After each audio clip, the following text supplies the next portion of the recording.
All right, let's continue. We're now doing game 4 from the second class handout. Same structure. As always, start with dominant strategies. There's 4 places to look for them. Here, here, this whole oval, and this whole oval. Please, if you haven't already done so, try and find all the dominant strategies. Pause the video and find all the dominant strategies. Okay, how many did you find? Based on having taught this class before, I'm guessing a lot of you found 2 dominant strategies, but you shouldn't have. The number of dominant strategies is not 2. So if you found 2 dominant strategies, pause the video and give some more thought to how many dominant strategies there are in this game. All right, let's look for dominant strategies. Let's start here. Player 1, go up 9 or 5, go down 8 or 4. Lefty does not have a dominant strategy, and this is based on past years where a lot of you made a mistake. Because it looks like, well, look, if you go up, this 8 beats this 9, and this 5 beats this 4, but it's quite possible that up could lead to 5, and down could lead to 8.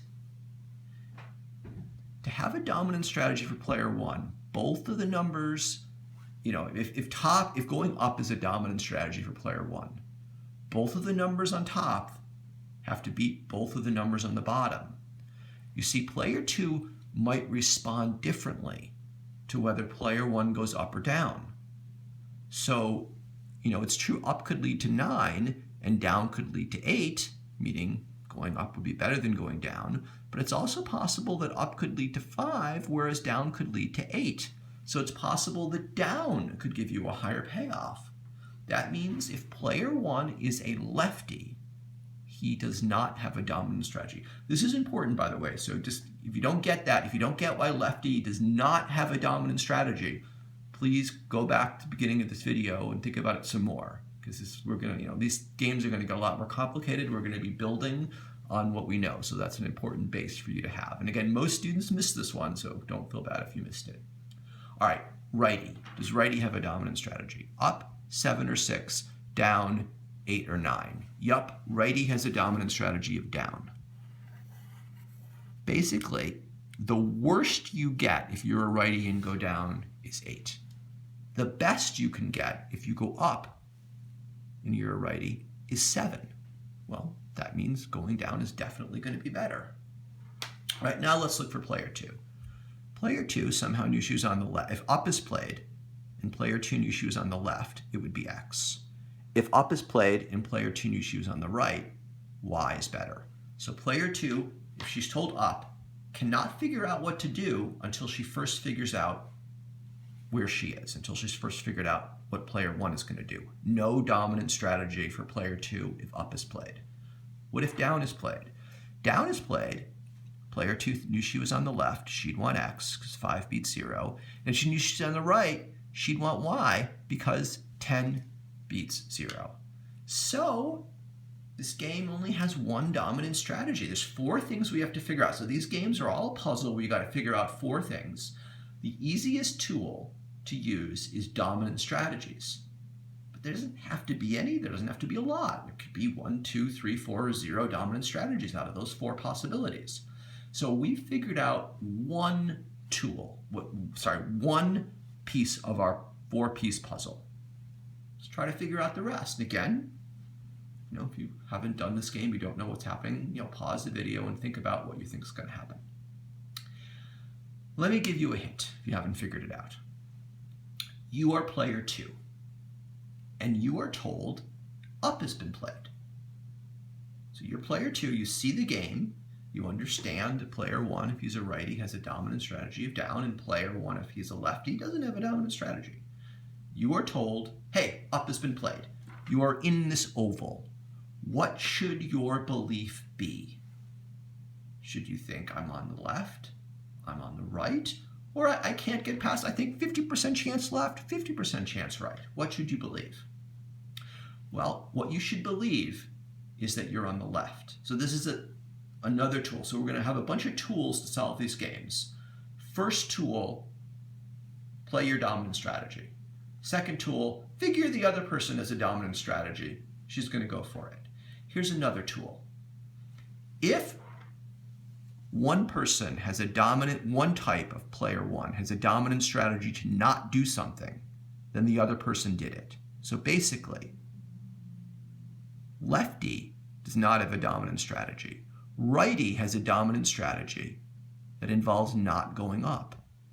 So we can be confident that righty is not going to go up. So you're player two, you look at player one, you're going to say, you know what, I don't know what lefty's going to do. I haven't figured that out yet.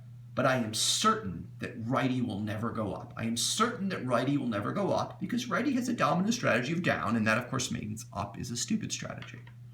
So righty is never going to go up. I'm confident of that. Someone went up. Someone played up. There's no way that I'm here because the only way I would get here is if nature picked right and then player one didn't do his dominant strategy, but that violates our assumption of rationality. So if I'm told I'm here, the only way I could get it is through this path. So that means if I'm told up, and maybe I won't be, I don't know, I haven't figured out yet whether there's any chance of lefty going up. But if someone does go up, I am confident I'm here, and obviously I'm going to want X because 10 beats 0. You've got to circle both because you're playing X and the whole information set. Okay, we have now figured out 2 pieces of our puzzle.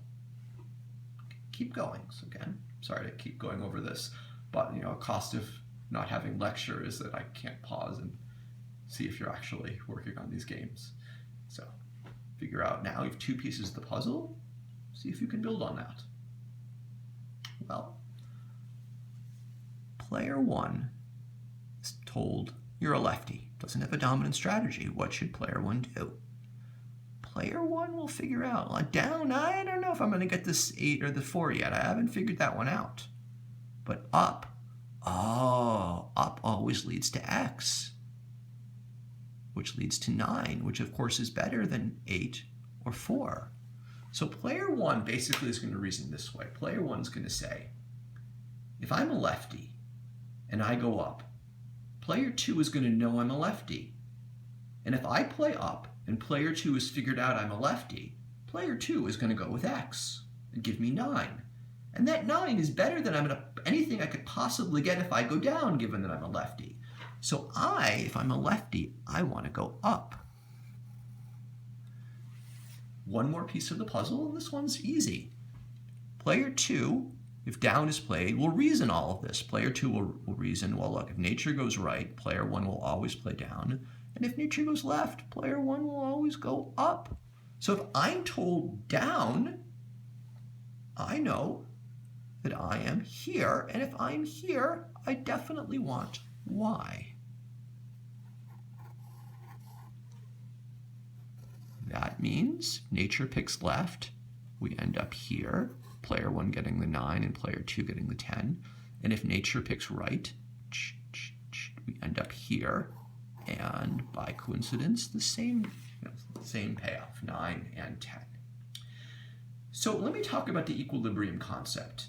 The equilibrium concept I'm going to be using is what's called no regrets. Basically, it's a Nash equilibrium. We've been doing the same kind of thing.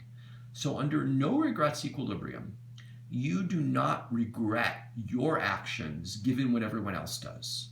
So we assume we hold other people's actions constant and we say, given the other person's strategy, do you regret yours? Let's go through the 4 possible decisions and see if anyone regrets. So does player 1, if he's a lefty, regret going up given this X and this Y? Well, you'd say, look, going up, what I'm doing is getting 9. If I went down, I would get 4. No, player 1, if he's a lefty, does not regret this up.